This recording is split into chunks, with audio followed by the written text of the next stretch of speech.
السلام علیکم۔ S an Islamic history میں خوش آمدید۔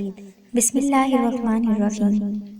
ایک شخص نے حضرت علی بن ابی طالب سے سوال کیا کہ کتے بیک وقت 7 بچے جنتے ہیں جبکہ بھیڑ بکریاں بیک وقت 1 یا 2 یا پھر کبھی 3۔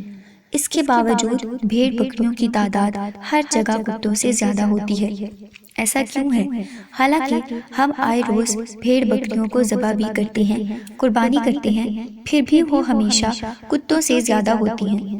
حضرت علی نے فرمایا، یہی چیز برکت ہے۔ اس شخص نے کہا، برکت بھیڑ بکریوں میں ہی کیوں ہے، کتوں میں کیوں نہیں؟ تو حضرت علی نے جواب دیا، بھیڑ بکریاں رات کے شروع میں سوتی ہیں اور رحمت کے وقت جاگتی ہیں، یعنی فجر کے وقت، تو برکت کو پا لیتی ہیں، مگر کتے ساری رات بھونک کر فجر کے قریب سو جاتے ہیں اور رحمت اور برکت سے محروم ہو جاتے ہیں۔ میں تمہیں نصیحت کرتا ہوں کہ رات کو جلد سو جاؤ اور صبح جلدی اٹھو، یہی رزق اور اولاد میں برکت کا ذریعہ ہے۔